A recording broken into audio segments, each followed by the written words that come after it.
Hi, I'm Leanne. I'm a light worker and a mother to 3 special girls. I strive to continue learning, growing, and to collect new skills. I'm a psychic medium, Reiki master teacher, and Akashic record reader and energy healer. I am so excited to share what I've learned and what I'm going to learn and the ups and downs of life. Thank you for joining me on my journey. Welcome to Life of a Lightworker podcast. Hello everyone, welcome.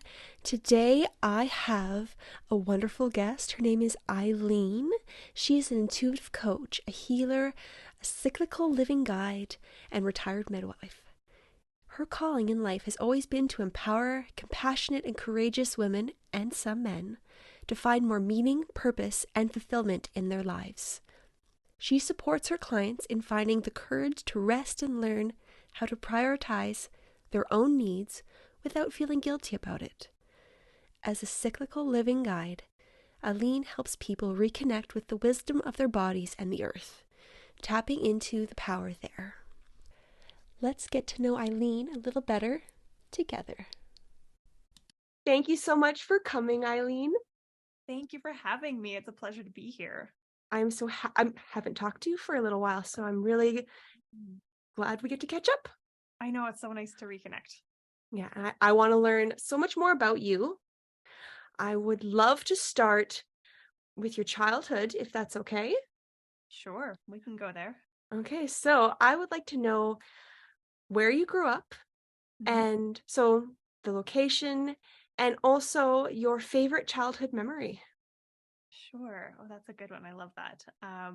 I grew up in Canmore in Alberta, so in the mountains. I was lucky enough to be born and raised there and lived there until I was 18 when I escaped to the big city of Calgary.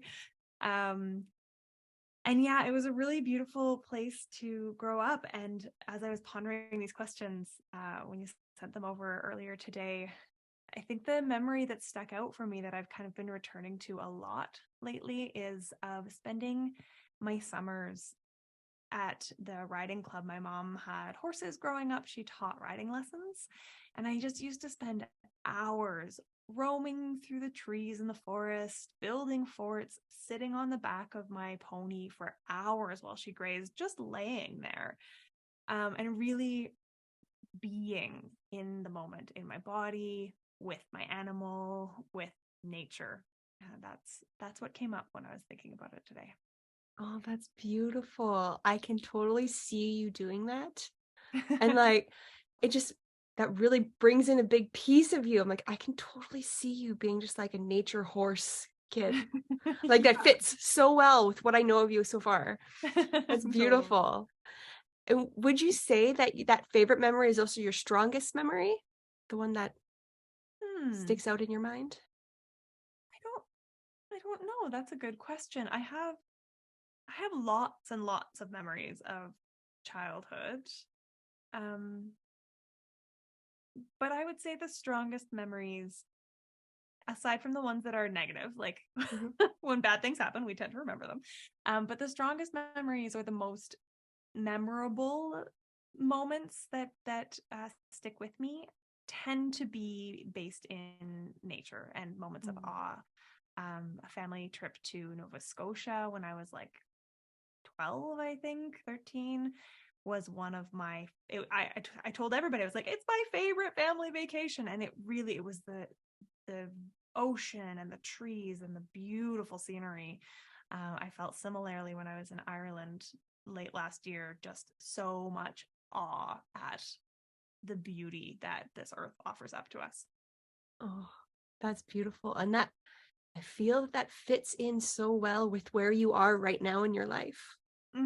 It makes sense. I don't think I could have pinpointed that even 2 years ago. I wouldn't have made the connection, but it obviously is coming up. Yeah, it kind of goes around in cycles, right? Yeah, cycles. Exactly. Cyclical lives is what we have. For your spiritual journey from when you were a kid to now, what did that look like? That's an interesting question for me. I grew up an atheist, really. I grew up in a non-religious household, although as I reflect back, I think my mother holds some spiritual beliefs, or it wasn't so black and white science as I think I thought it was. Mm. A really good example, when one of my mom's horses passed away, she went to a medium to talk to him afterwards because she felt a bit bad about the whole way it went down. And I remember her telling me about it and me going like, what? Who are you? But also thinking it was kind of cool. I definitely had a lot of imaginary friends who may or may not have been imaginary, I suppose, now that I look back at it with this lens. And then in my middle years, like in my 20s, I married a hardcore atheist. He had been raised in the Christian church and left with the way that only somebody who really needed to slam the door on something can.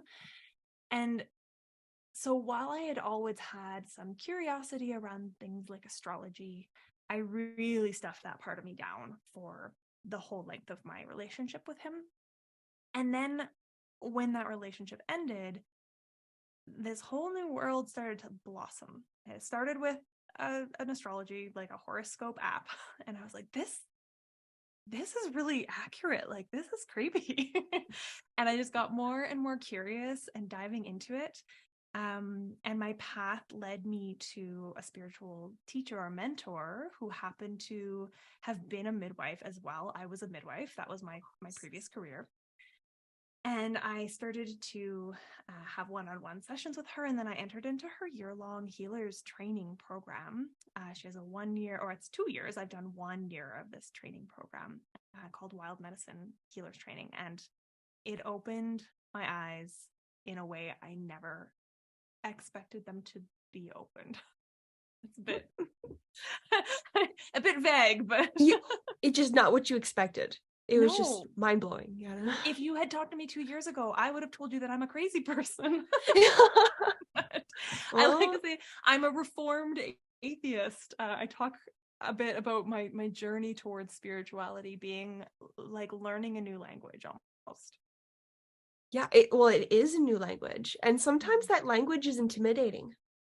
Totally. And I feel like such a newbie to the world. I very much embrace it, but I often run up against people who ask me if I know XYZ, thought leader in this sphere or thinker, or if I what kind of energy healing do I do? And I don't really have an answer. I'm wild medicine healing.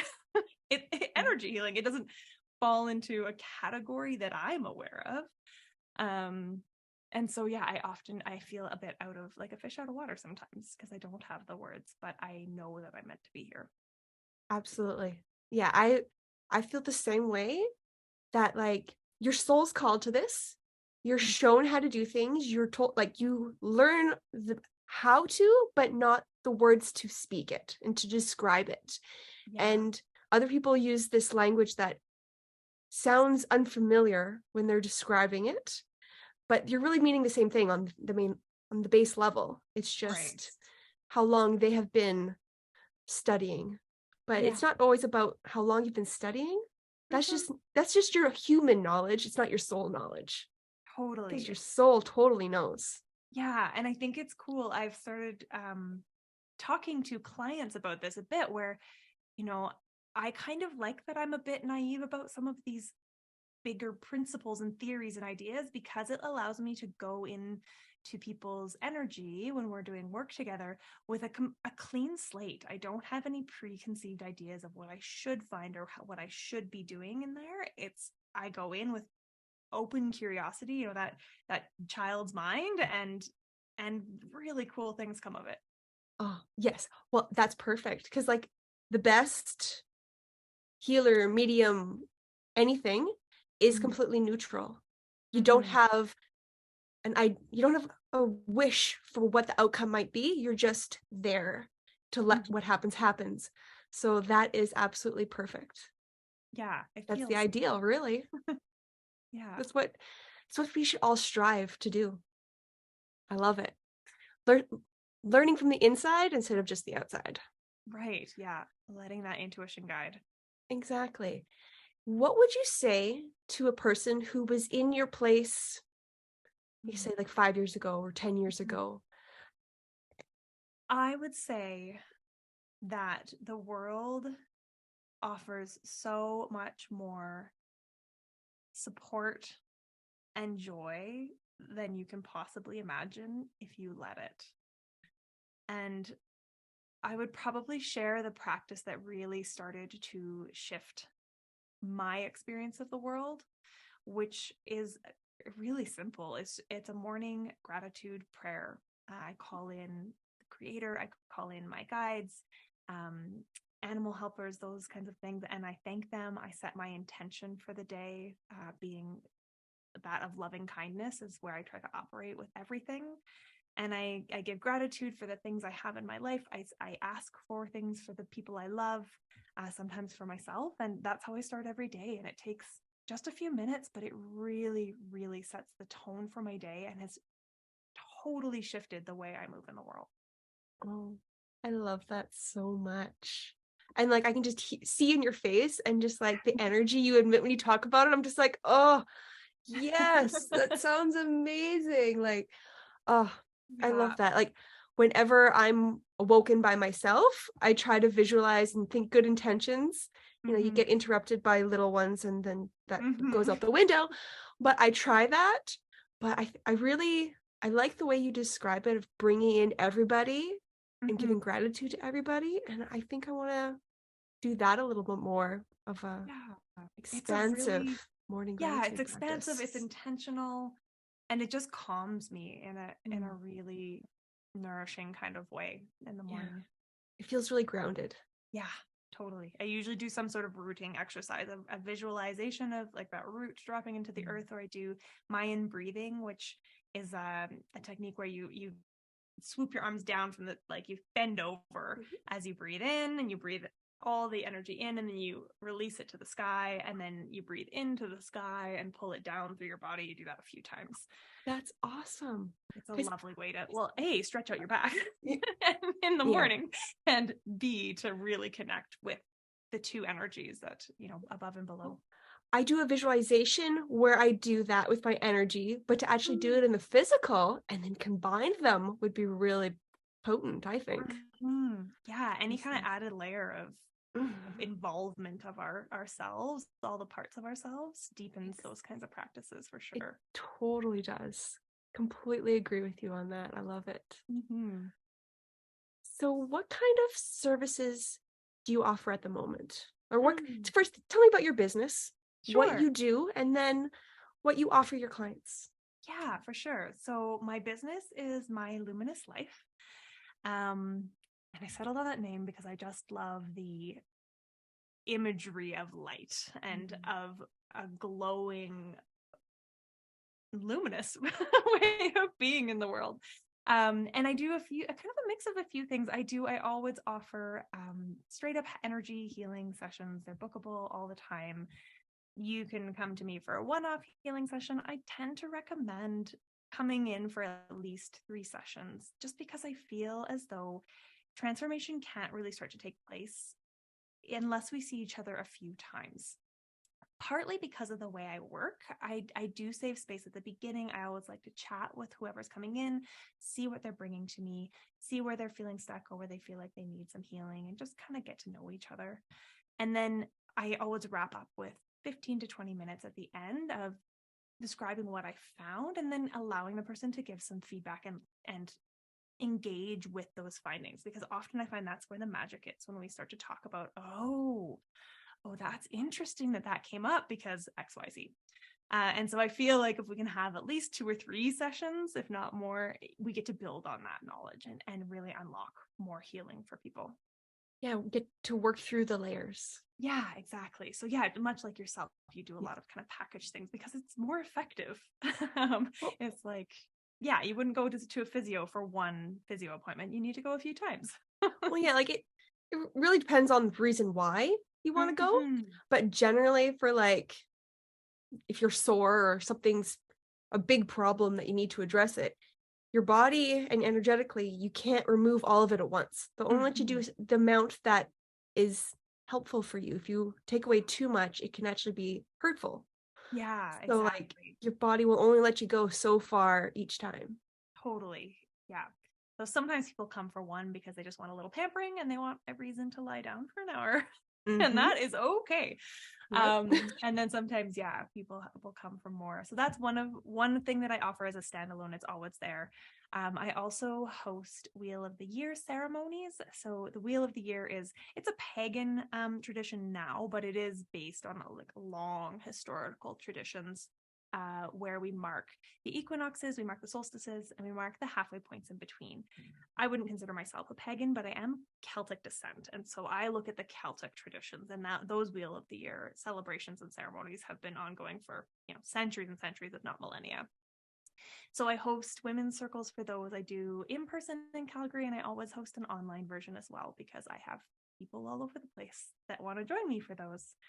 And they're a really beautiful way to just mark the changing of the seasons, get in tune with the energies of the seasons, set intentions, clear out old energy, and then, of course, coming together with community. I think there's something so powerful in those circles and connections with other women. Oh, I love that. I Yeah. love that like it's on the changes of the season where like you can clear away the old so that you can make way for the new. Mm-hmm. And Yeah. it's Plant seeds, beautiful. reflect, all that jazz. Mhm. And then that's ongoing. Obviously, there's 8 of them every year, so they're not quite monthly, but every 6 or so weeks. And then I just launched. By the time this airs, I just relaunched and renamed my kind of core offering, it's called Rekindled, and it's either a 6 or 12-week program. So within the 12 weeks, there is also a 6 weeks. So you can opt for just the 6 weeks of community, and it's weekly Zoom meetings, and we connect and talk, and I teach about cyclical living. We talk a lot about good girl syndrome, the work of motherhood, the things that are getting in the way of women being able to rest without guilt. This Mm. is this is my big passion in life, is empowering women to rest Oh, for ourselves and for the world. yeah. We really need it. Yeah. And then the 12-week offer of that is just you add on some one-on-one sessions with me. So it's you get the community, the 6 weeks of community, but you also get 6 one-on-one sessions with myself. That's awesome. I love when you said without guilt. Yes. That's the biggest thing is that you can, I know from personal experience, Mhm. it's like getting to the place where you can take time for yourself and not have guilt. It took me way longer than it should have. If I had Mhm. somebody helping me and telling me it was okay and to kind of enforce that it's important, it's not just okay, it would Yeah, have made it a lot easier for and sure. wouldn't have been such a struggle, internal struggle. It wasn't really an outside struggle. Like my husband was like, go take time, go, Right? They're it's so much just, better at resting than we are they because are. they haven't been raised to put everybody else's needs before their own, Mm-hmm. which is what, as women in this culture, we have the whole, martyrdom, motherhood equals martyrhood is Mm-hmm. pretty typical. And then I add hustle culture and girl boss culture to all of that, and we are really prone to pegging our worth on our productivity, and it's just toxic. And Yeah. so I'm here to remind people that you are a human and you are divine, and that is why you deserve to rest, and for no other reason than that. Yeah. And I'd go one further to say that you're not resting to be more productive, you're resting because you deserve to rest. Mm. Let's break Yes, the cycle. exactly. Like, yeah, I love that. I love that. Cause like, well, even because in my head, I'm prone to go to you rest so that when you do show up, you can fully Mhm. show up and not be depleted. But even if you don't need to energetically rest, you can still rest. Yes, exactly. And even if you don't need to show up, you can still rest. Mm-hmm. And yeah, if anybody's listening to this and this feels like it's really resonating, the doors to this closed on Tuesday. But send me a message. Maybe it didn't fill up. I don't know yet. The time will tell. And Doesn't yeah, hurt to send you a message and just talk to you. exactly. I'm always love talking to new people, or even just chatting and offering little bits of encouragement or advice or wisdom, you can always find me on Instagram and on my website. I've got my email on there too. Awesome. And I'll have everything in the show notes. Yeah, So I figured they'll that. just click it and just Yeah. start talking to you. Perfect. Awesome. So this could be one of your offerings or something outside of your work, but what are you passionate about? What lights you up the most?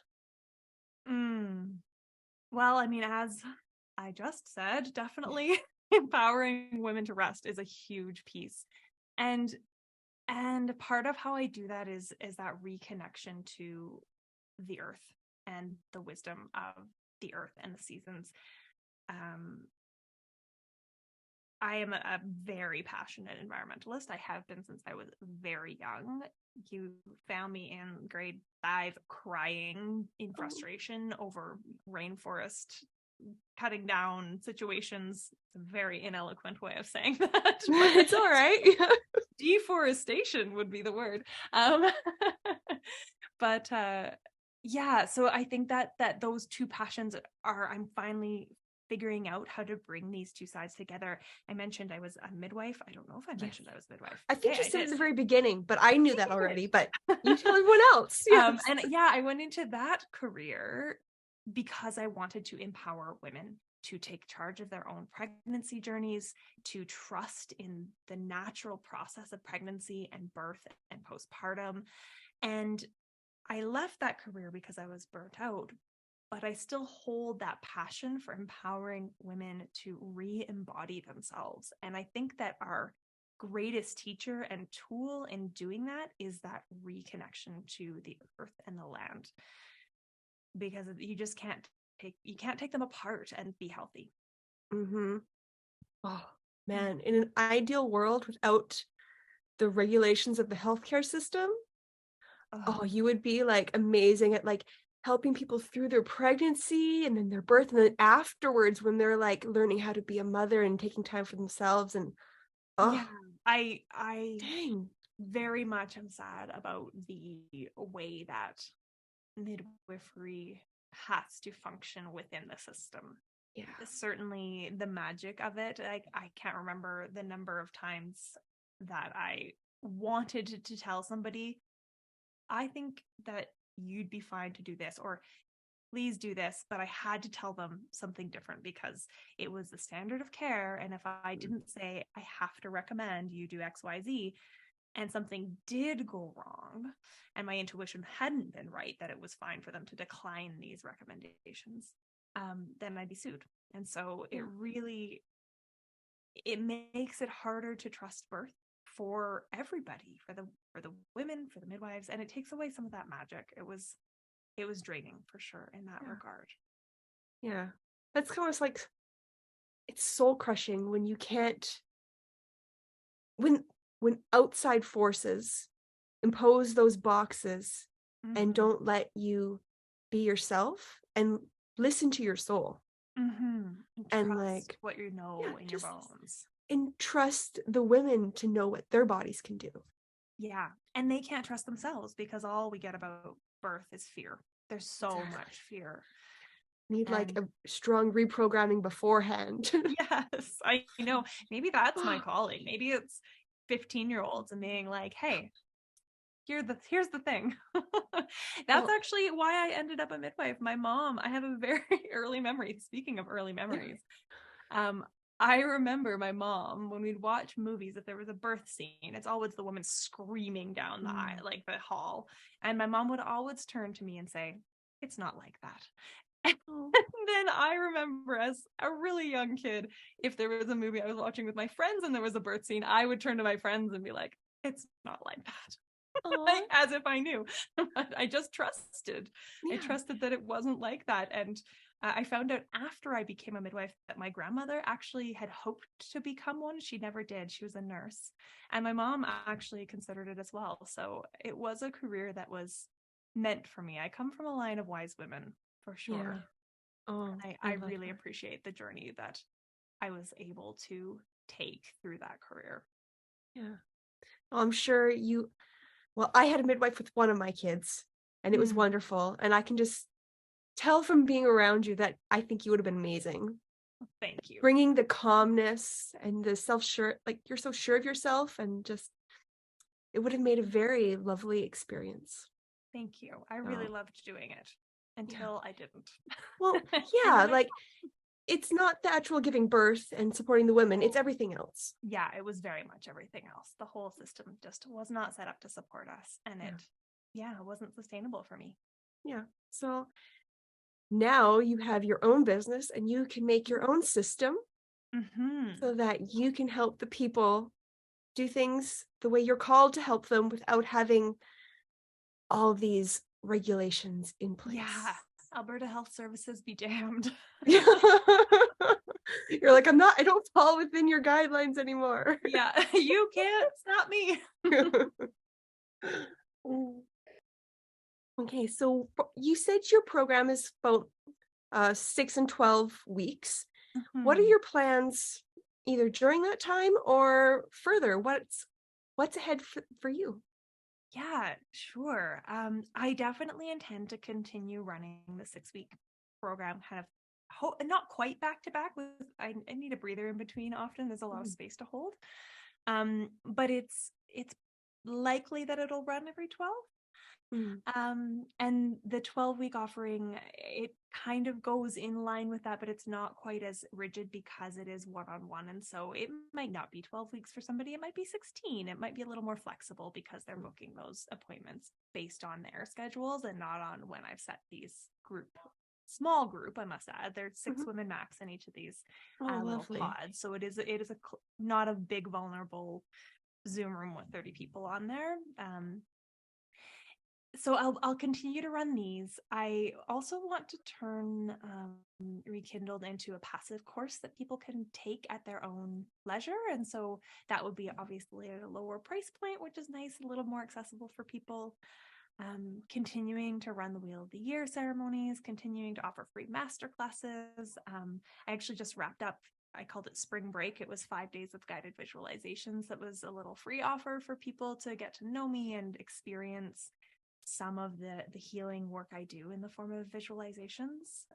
I always start all of my calls, not for energy healing specifically, because we're doing a lot of healing quiet, but all of my coaching calls, if I'm doing more coach and less healing, and all of my Rekindled calls with a guided visualization that I lead the group or the single person through. So that's a nice taste of what I offer. And then Restmas is coming back. I don't know if you saw there's 21 days of rest at the beginning of December. And so that will be coming back again. That's perfect. It's what we need. Yes. And it's like, yeah. And even something like right after Christmas where it's like, it was crazy. Let's reset. Yeah. Would be like something that's needed. Yeah. Maybe another little 5-day visualizations every day. To get out of the craziness that was Christmas. Right? Process and decompress. So I want to know more about how you do your energy healings or what you experience when you are doing these healings. Because like you said, it is a really broad term. Everyone does it a little bit differently. But what do you personally experience? Like, do you see things? Do you feel things? What is going on in your body and your client's body when this is happening, like typically? That's a great question. I love chatting about this because I'm always curious for others as well. I think we all experience it a little differently, especially depending on how we've trained and what we've experienced. It's a tiny bit different every time, but at the beginning, it's I go into, or at least I send my energetic body into, it's a big space and it's black, but it's not scary or dark, if that makes sense. Yeah, yes, and totally. I approach the energetic body of the person that has given me permission to work on them. And often I'll do my first assessment there, and it's visual for me in that space for sure. It's like I'm seeing the person and their energetic body. And sometimes they'll tell me things or show me things there that are an overarching theme that we need to work on. The other day I went in and somebody was like dancing, but it was frantic. It was really frantic. Didn't look like she was having much fun. And so then I'll usually step back from that situation a bit and work on their energetic body in front of me. And I often will see their body and their chakras. Sometimes I'll just feel it. I do a lot of laying on of hands onto their energetic body. And for your listeners, I do all of my healing over Zoom for I've done a few in person, but because of the nature of the times and where my clients are, this happens over Zoom. And sometimes I will help to shift energy if it's stagnant or pour energy into places. Very rarely do I work with cords, and that's a common one. People all know about, cord cutting. In the training that I took, we talked more about helping people uproot their own cords if they're ready, rather than simply cutting them, because often if we cut them without acknowledging what or who is at the other end, they just grow back. And so getting the person to lovingly remove that cord if it's appropriate.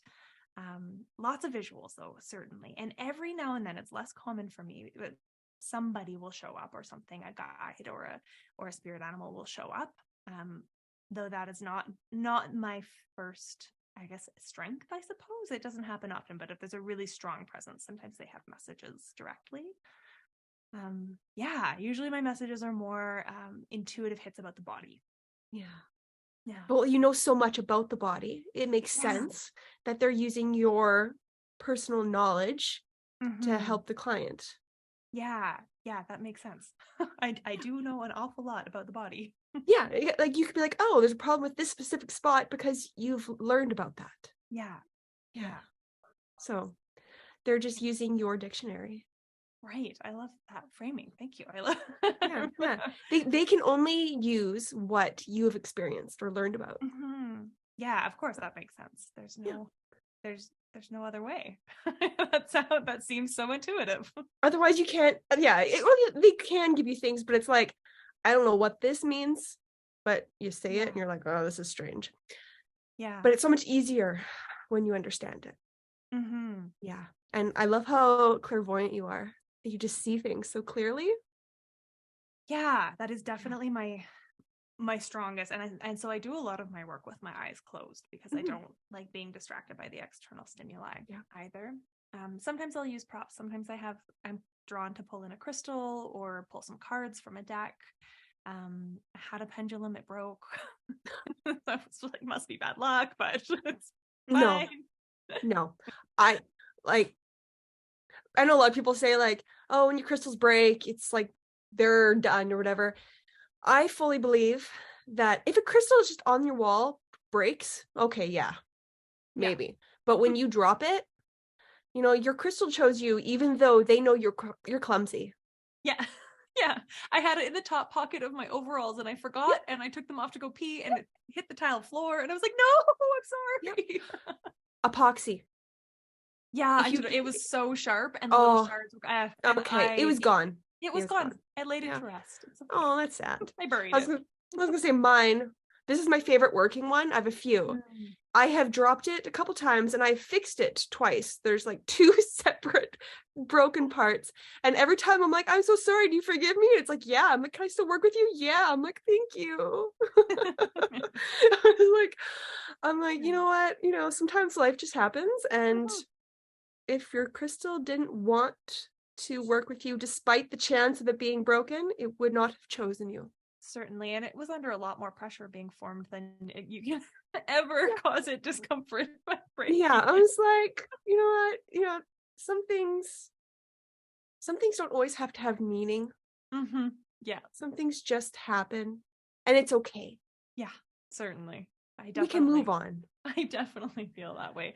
It's easy in this world to get overly wrapped up in the meanings of everything, and it's so true. Sometimes things have meaning, but most of them have the meaning we assign to them. And so if it's something that feels like you could make it overly significant, maybe just don't. It could have a very simple meaning of, you know what, I need you to pay more attention to where it is. Try not to drop me again. Yeah, exactly. Like, it could be little and doesn't have to be in something the worst possible situation. Listening to your intuition to kind of figure that out is also important to gauge. For me, intuition again. I'm just like, gotta listen to the gut. Smart.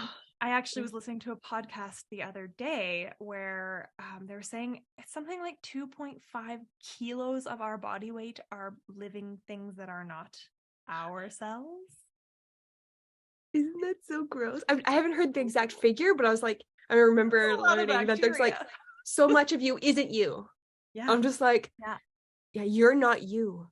We're not independent. We are interdependent. Even as a single person, we are interdependent, which is another thing I like to talk about a lot. It's part of the reason we can't rest is because of that hyper independence that this culture has instilled in us, and it's so counter to who and what we are. Yeah. Well, that's just made like our souls come from source. We're all part of source, so together we are source. One on our own is not nearly as potent as together, so why wouldn't it be that way here? Yeah, such a good point.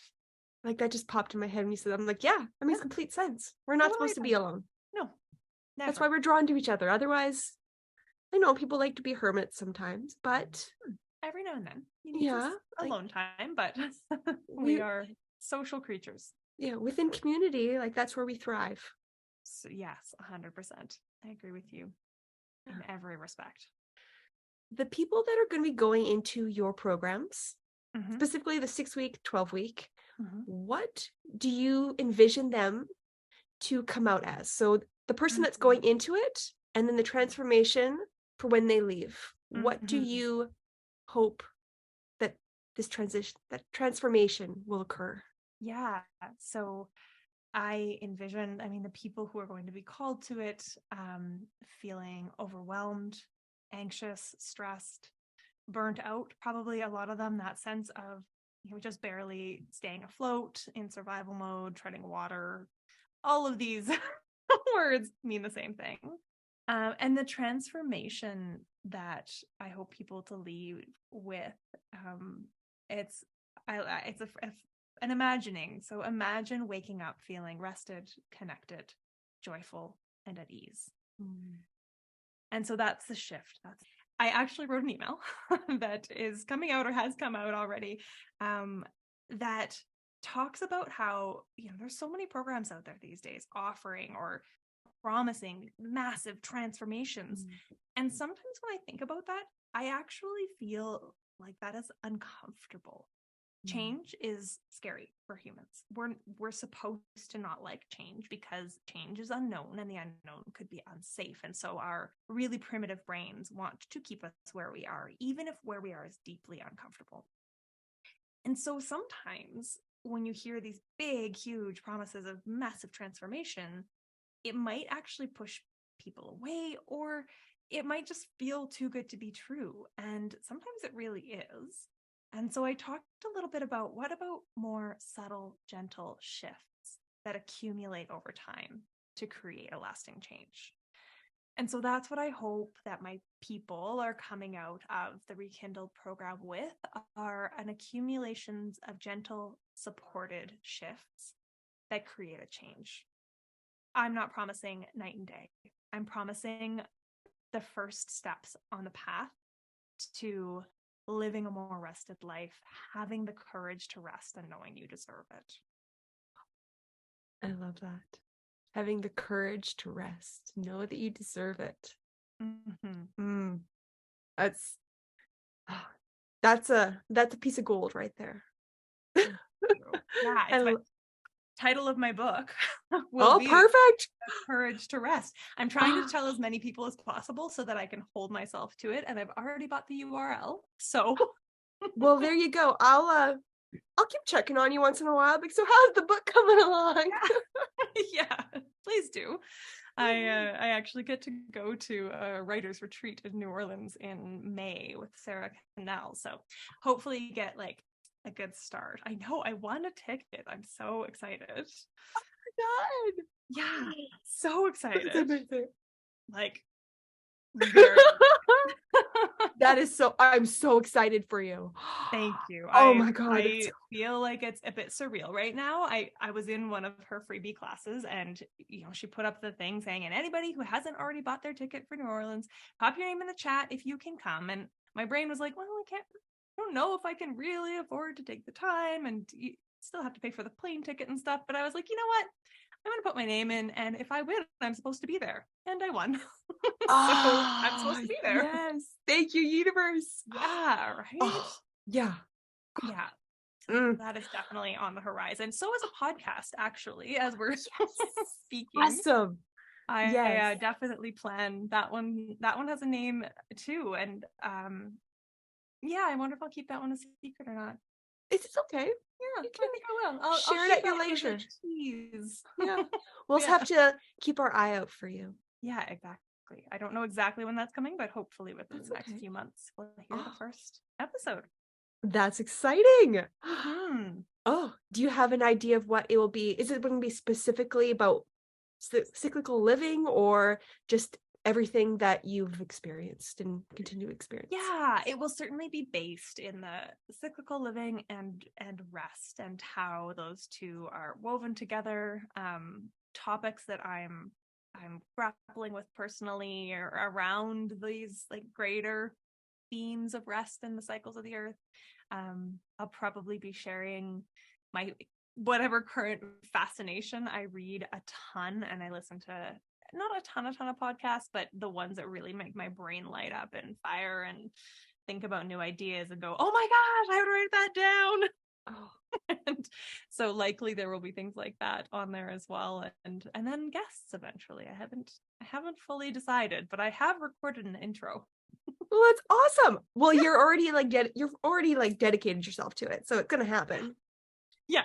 Oh, definitely. That's so awesome. I'm so excited for you. Thank you. This is so awesome. I love the sound of your voice. You have a really nice tone, so I can imagine listening to you a lot. Thank you. I appreciate that. I do. You're welcome. I do think that some of my energy healing is in my voice. Mm-hmm. I have that didn't occur to me until a client said, I think you do your healing with your visualizations. And that's what prompted me to create more offerings where I share that, because I think it's a really natural way for me to share what I have to offer, in an easy and accessible way for people as well to start to get to know me. Yeah. I love that. Yeah. Perfect. Well, I've been recently learning about light language and dipping my toes in, and it's more than just the stereotypical light language. Just talking, just regular music it's the vibration of your voice that's doing the work, right? Yeah. So yeah, my podcasting and my guided visualizations, I like to call it my labor voice. Because I definitely have different voices I use for different scenarios. We all do. And yeah, my soothing voice is the same voice I would use with women in labor. Unsurprisingly. You have so much experience with that. Yeah, it's an easy place for my voice to go, because it's like, okay, we're gonna calm the room down, and it works. Yeah. I can totally picture that working, and I'm like, again, I'm brought back to, I'm like, dang, I wish I was one of your patients. I was like, but I'll just digress. That's just my own personal opinions of how amazing I know you are, and I just hope everybody can get a chance to experience you at some point in whatever ways that they are able to. Well, thank you. Yeah, I want to be able to touch as many lives in a positive way as I can. That's truly the foundation of why I do this work. Oh, well, that's amazing, and just your light alone affects so many other people. Thank you. Likewise, right back at you. I'm like, oh gee, gosh. I know. I wish people could see the recording of us just blushing back and forth. Yeah, I was like, oh gosh, oh you. That's the fun part of recording podcasts, is we can see each other, and I talk with my hands a lot. I know. Yeah. Yeah. Oh, it's funny when I'm showing something in a podcast, Mhm. and I'm like, no, I guess I really do need to describe it with words, or nobody's gonna know what I'm trying to get across. Yeah, you're like, I can't just show you. I have to use, I gotta use my voice. And then you get interesting phrases like rainforest chopping down isms. Well, I understood it though. I Yes. got you. I got what you were putting down, so it's all good. Oh, yeah. I'm sure everybody else did too. There's no, I firmly believe there's no need to be eloquent, and you don't need to say things perfectly in order for people to understand you. I agree. The beauty of English language is that you can say things in totally quote unquote incorrect ways. You're still intelligible. Mm-hmm. Yeah, and it doesn't mean that you're like quote unquote stupid or anything. It's just the way the energy worked in the moment. Exactly. Yeah.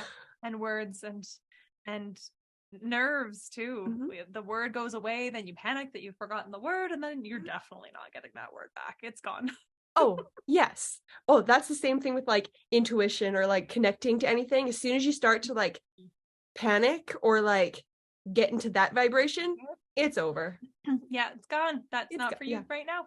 Yeah, it's like, no, that connection is no longer, you're not high enough to grab that, and you're low now. So yeah, that's an interesting segue back into the energy healing piece, is that listening to intuition.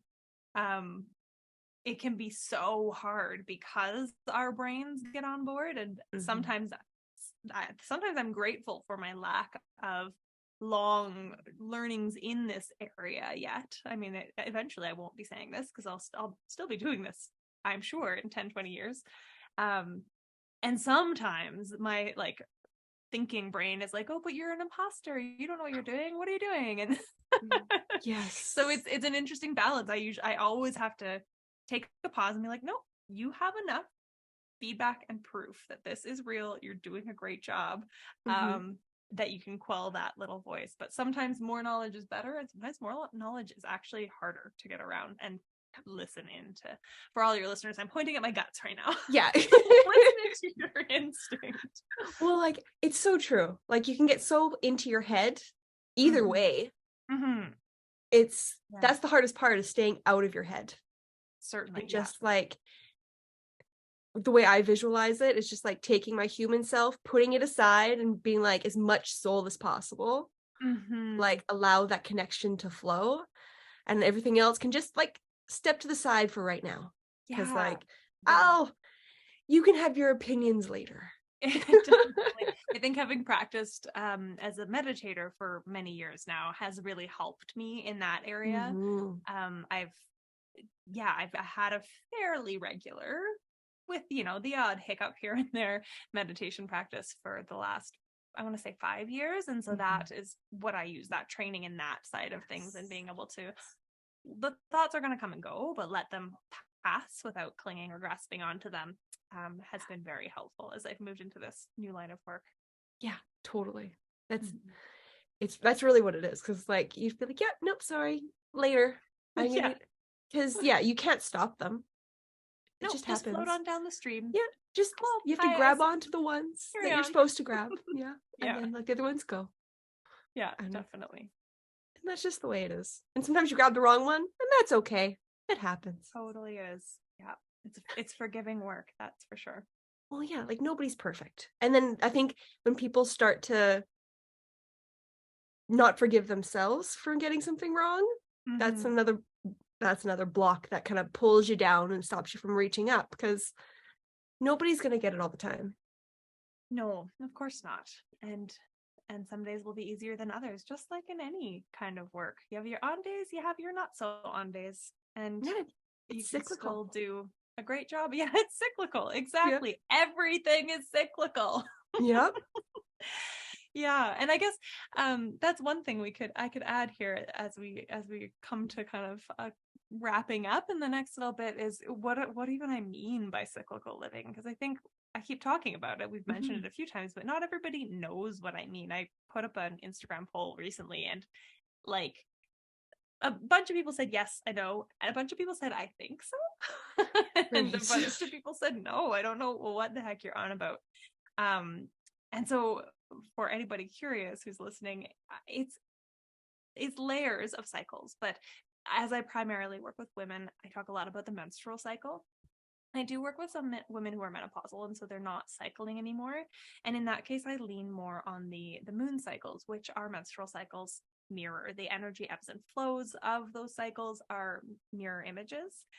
The majority of women cycle with the moon in that they ovulate at the full moon and they bleed around the new moon.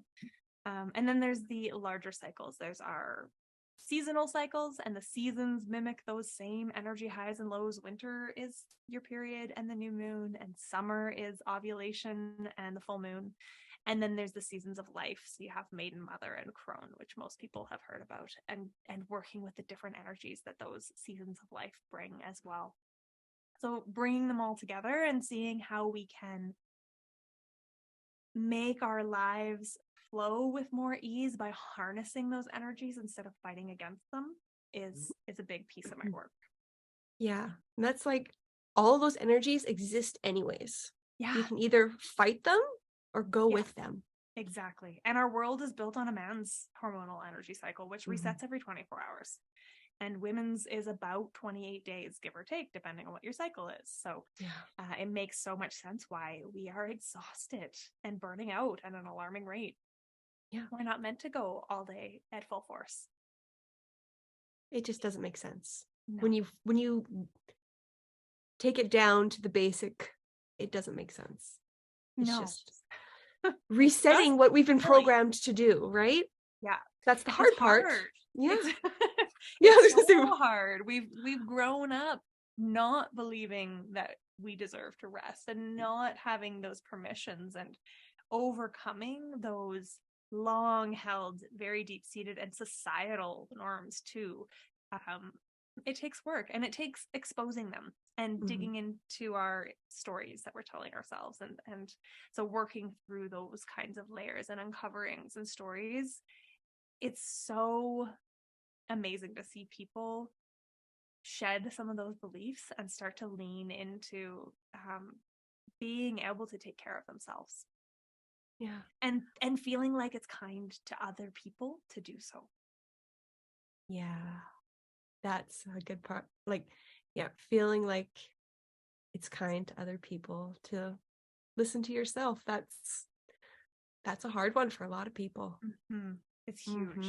One of my clients actually laughed in my face when I told her boundaries were a kind thing. She was like, what do you mean? Because boundaries are the foundation of rest. We talk a lot about them. And she couldn't understand how a boundary could be kind to somebody else. And it was really neat to watch. It was like, I feel like I just pulled the veil off something for her. Because we went from that one week, and the next week she came back and I was like, so how are you sitting with these boundary stuff? She's like, oh, I'm great. I've been setting boundaries at home. My eldest child has congratulated me and said they're so proud of me. It was so cool. Yeah. That's so awesome. Oh, that's so exciting. I love, it's amazing seeing those. You just said one little thing that made a huge difference. World of difference. Yeah. I'm so glad you can walk these people through this process. Thank you. And use all your knowledge, but also your intuition to guide them where you feel that they would be most benefited. Most benefit from what you know. Yeah. It's so nice to be able to not only trust my intuition, but follow it. Because that's what midwifery didn't let me do. I had the intuition. I had a lot of intuition and knowing, especially in the last few years of my practice, because I was comfortable. I knew my stuff, but I couldn't always follow it. Yeah. And that was what hurt. So this is better. It's soul expanding. Yeah. Yeah. It lights you up. You're just illuminating. Your name fits you. Your business name. You. Awesome. Well, thank you so much for joining me. I'm so glad we could talk, and I'm glad I learned a little bit more about you. Yeah. And I'm really excited for all this new stuff coming up, and I'll definitely be on your case about your book. Thank you. Thank you so much for having me on. It was a real pleasure to chat and share my story and my why.